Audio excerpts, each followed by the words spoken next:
The VapePassion Show, episode 68. In this episode, we're going to talk about how the Cole Bishop bill didn't make it into the 2017 U.S. budget. The FDA has delayed compliance deadlines by 3 months. Could a small town in Wisconsin save the vaping industry? Is it unethical to buy vape products released after the deeming date? And a new study shows vaping doesn't promote cancer growth.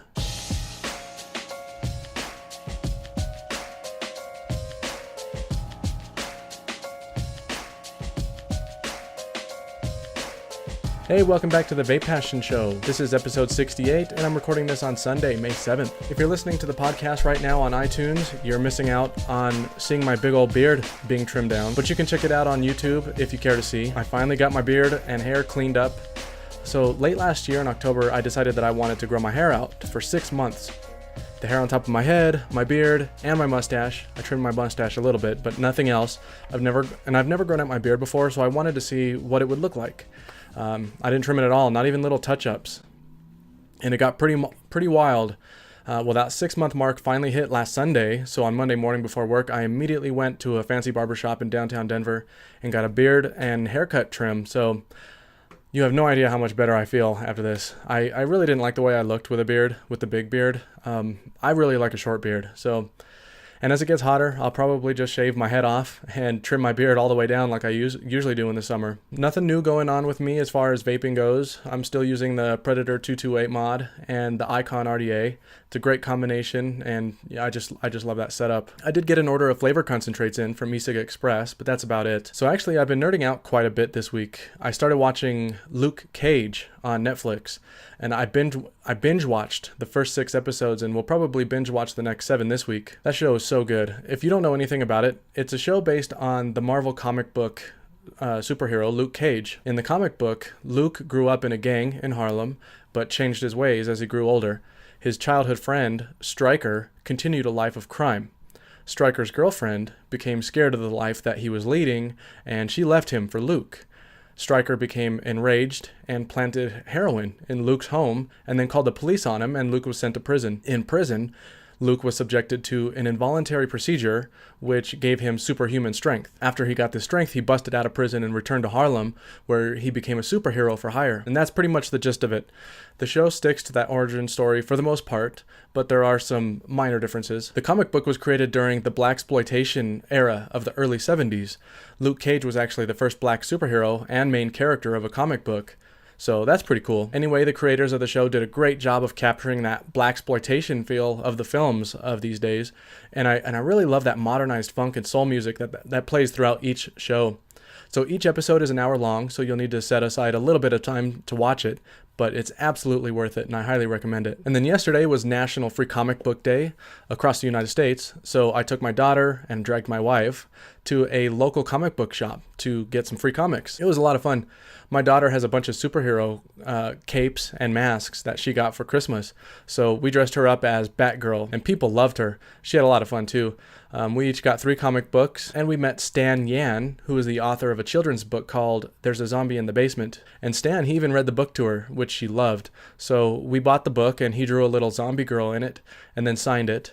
So yeah, it was a good time. And we read some of those comics before bed last night, and my daughter, she was really into it. So I might have a future comic book nerd on my hands, which I wouldn't mind at all, really. So that's what I've been up to recently. And now I want to talk about something that Wayne from DIY or Die said on one of his recent podcasts. Now, I can't remember what episode this was, but Wayne talked a little bit about Patreon.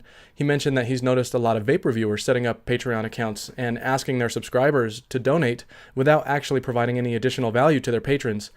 Now, he believes that this is a bad use of Patreon, but I disagree, kind of. So the whole idea of Patreon is to use it as a platform to support creators. Creators don't have to provide extra value to their patrons, although I do think that is a good idea. I don't actually offer any extra value to my patrons, which might be why I only have a couple of patrons, but it's not because I don't want to, it's just that I don't have any ideas of what I can offer. Now, I set up my Patreon account just in case anyone wanted to support the work that I put into my weekly podcast, but I'd love to offer some rewards of some kind to my patrons. I can't really do giveaways because I'm too poor to buy stuff to give away, and I'm not a big enough reviewer for companies to send me, extra stuff to give away. So that's kind of out of the question. But maybe I could do bonus videos or something. If any of you guys have any ideas of some extra value that I could add, please let me know, even if you're not a patron. Think about what it would take for you to consider being a patron of mine, even if the only way you would ever actually do it would be for the chance to win a giveaway. Let me know. Maybe I can figure something out there. Okay, well, let's get into the news. The first big story I want to talk about this week is that the Cole-Bishop bill didn't make it into the 2017 U.S. budget. So the Cole-Bishop bill, known as H.R. 1136, is designed to change the predicate date for vaping products to August 2016, rather than all the way back to the year 2007. The bill was added to the fiscal year 2017 omnibus spending bill as a rider in hopes that it would get approved along with the U.S. budget. Unfortunately, the bill was stripped out of the spending bill in large part by the Democrat Party, who in a press release was quoted as saying, "The omnibus does not include a House provision allowing thousands of unregulated tobacco products to escape full FDA review." Now, I'll be honest, I don't think anyone really thought this amendment or this bill was going to make it as a rider, but everyone was hopeful. Even still, I think it's worth trying.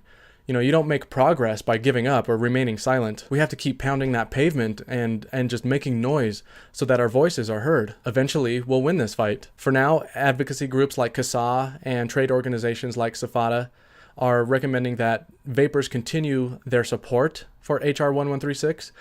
So just reach out to your local legislators and tell them why they should support H.R. 1136. There is another budget that needs to be approved in September, 5 months from now. So we'll get another chance then. We just have to keep earning support for this bill so that it's more likely to pass when that time comes. And CASA, they had also briefly mentioned Duncan Hunter's bill, H.R. 2194, which they are also supporting to some degree. CASA mentioned that there are problems with Hunter's bill, and they are communicating with him about those issues. So hopefully a revised version of this bill is in the works. And Hunter really should have worked with groups like CASA and SAFATA before finalizing his bill in the first place. I don't know why he didn't. I've actually heard some people say that Hunter is in the pockets of big tobacco. I hope that's not the case. All right, and in other big news, the FDA has delayed compliance deadlines by 3 months. Now, last week, Lindsay Tobias, an FDA policy analyst, released a letter that stated that some of the deeming rule compliance deadlines have been extended by 3 months. Now, this extension applies only for deadlines set for May 10th and later. It's only an extension of 3 months, but some experts are speculating that this could be news that something big might be in the works, at least in terms of the FDA deeming rules. The FDA has delayed other e-cig industry compliance deadlines in the past, so this might not mean anything, but there was one particular statement in the letter that might suggest otherwise. So the letter stated that the 3-month extension, quote, will allow new leadership at the FDA and the Department of Health and Human Services additional time to more fully consider issues raised by the final rule that are now the subject of multiple lawsuits in federal court. Now, this probably has something to do with the Nicopure versus FDA lawsuit, but also another big lawsuit that 3 major cigar industry groups, lobbying groups, have filed against the FDA, which is facing the same regulations as the e-cig industry. This extension means that the deadline for manufacturers to register with the FDA will be moved from June 30th to September 30th, and the deadline for submitting labeling and ingredients from August 8th to November 8th. Now, who knows if this will work in our favor or not, but at least we get an extra 3 months before vaping is entirely banned. All right, let's move on to the next topic. So, could a small town in Wisconsin save the vaping industry? So back in February, I had talked about the local government of the village of Heartland, Wisconsin, actively trying to protect the vaping industry. This was after the well-known e-juice company Johnson Creek spoke to the village board about the possibility of being shut down due to the FDA's regulations. The village board clearly saw the risks of Johnson Creek shutting down or moving away, mainly in the economic loss and the loss of jobs if Johnson Creek left, so they voted to help. Now, as I mentioned when I originally covered this news, local governments are allowed to interfere with federal laws if those laws negatively impact businesses within the local government. This is a little used but potentially very powerful law known as coordination. The law requires that federal agencies coordinate with state and local governments while planning rules and regulations. And this law was used more than 80 times against various federal agencies by Fred Kelly Grant, a former federal prosecutor who is also helping the village of Heartland fight the FDA. Now, Heartland has now held 3 days of hearings on the FDA rule and will be sending a full report to the federal government showing how the FDA has failed to comply with federal law. The FDA did not attend the hearings, but they have stated that they will, quote, send a letter addressing the concerns of the village, end quote. We'll have to wait and see how this all plays out, since the coordination law has mostly pertained to land use issues and not issues like what we're seeing here with the vaping regulations, but it just might work. And if it does work, this would be huge, because if a federal agency is found to have violated this law, their rules are then open to debate nationwide. So let's hope the village of Heartland the best here. All right, moving on. So Is it unethical to buy vape products released after the deeming date? Now, I'm a subscriber to a guy on YouTube by the name of Jacob Clare. And if you watch any of the big reviewers on YouTube like Mike Vapes, Vape and Fagan, or Heavy Metal Vapor, you've probably heard of Jacob, or as they refer to him, the Make It Right guy. Now, Jacob has several channels, but there are two in particular that set Jacob apart from the other channels on YouTube. One of his channels focuses on the FDA's final rule, and the other corrects misinformation that other YouTubers share about regulations and proposed bills. Now, Jacob is a bit controversial due to his Make It Right series because he corrects people publicly for spreading misinformation. Now, nobody likes to be wrong, so it's never fun to have someone call you out, but I think most people can get over it. The thing about Jacob, though, is that he tends to say things like, this guy is spewing garbage, or this person needs to shut their mouth, which is pretty harsh language. If he was a little nicer about the way he goes about correcting people, I don't think it would bother most people that much. But nonetheless, Jacob is a pretty smart guy, and his videos are very informative. I don't always agree with all of his interpretations of the bills that he reviews, but for the most part, I feel like he's usually correct. But there's one subject in particular that I don't agree with Jacob on, and that's his strong opposition to people not following the rules of the FDA's regulations, mainly in regards to manufacturers making and selling products in the US after the FDA's deeming date of August 2016. So if you didn't know, one of the rules of the FDA deeming regulations are that new products can't be released if they were not already on sale on the date that the regulations took effect, which was August 2016. Anything before that time is temporarily grandfathered in until August 2018. Now, when that time comes, all products will be banned if they weren't on the market before 2007, which is pretty much everything. Now, most manufacturers followed this rule for several months, but then over time, manufacturers slowly started ignoring the rule, even though they claimed that their product was on sale before the deeming date. It's pretty clear that a lot of manufacturers are just ignoring the rule at this point. So I want to talk about whether or not it's ethical for manufacturers to break this rule, and if it's ethical for consumers to purchase these products. Now, like I said, I disagree with Jacob and one of his subscribers who tried to guilt me into thinking I was a bad person for using these products. Now, first, let me say that I would never suggest that a company break this rule. Now, if I owned a vape business, I would never put my business or my employees' jobs on the line just to release a new product in the US. What if the FDA starts to go after these businesses? It's not worth it. But I would create a new product and sell it in countries where it is legal, like Europe. But either way, I could honestly care less about whether or not a manufacturer breaks this rule. But let me explain my reasoning. For one, a law doesn't mean it's right. Doing something illegal doesn't mean it's unethical. Now let's look at a few examples. A big one these days is legal marijuana. Anti-marijuana propaganda started in the 30s as a tactic to fund the Federal Bureau of Narcotics. It wasn't based on science or any other legitimate claims. The government pushed this propaganda, and the public truly believed that smoking weed would make people crazy. It would create sexual deviance or lead to the use of harder drugs. Now, we know today that that just isn't true. People who smoke weed know that it's no worse than drinking alcohol, and in reality is probably much safer than drinking alcohol in many ways. And marijuana is also useful for medical reasons, such as treating extreme pain, helping patients through treatment for cancer, and it can stop seizures. So in my opinion, smoking weed is not unethical, even while it was illegal. And here's another example. What about collecting rainwater? Now, I live in Colorado, where collecting rainwater was illegal until 2015 due to farmers' water rights. But research showed that 97% of this rainwater was lost due to evaporation and in surrounding vegetation. It wasn't reaching streams where farmers could use it. People broke this law, and for good reason. Collecting rainwater reduces the water bill. It prevents water waste, and it prevents homeowners from wasting good drinking water on gardens and flower beds.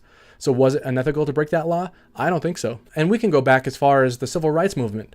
Marching, protesting, and helping slaves to escape were all acts that were illegal at that time, but it was the right thing to do. My point is, breaking a law doesn't necessarily mean that you're doing something wrong. A law is not always a good measuring stick for what is right or wrong. So is manufacturing a product after the deeming date unethical? First, let's think about the FDA's reasoning for this rule. They want to protect the public from products that have not been reviewed and approved by them in order to protect consumers from a potentially dangerous product. But what about the products that were out before this deeming rule? Those products would have as much risk as any new products, if any. If you are against buying new products, you should be against buying old products. And what about actual tobacco? The FDA is not banning cigarettes, even though we know for a fact that it kills. And what are you going to do when the FDA's deadline for approved products comes in late 2018? If the current regulations are not changed by that date, all products will be illegal. The only product you'll be able to vape will be a poor quality cigalike.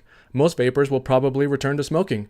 Now, I think it's more ethical to break the law and save lives. Wouldn't you agree? I'm not saying we should just break any law that we don't agree with, but we have to consider whether breaking a law results in a large benefit to people.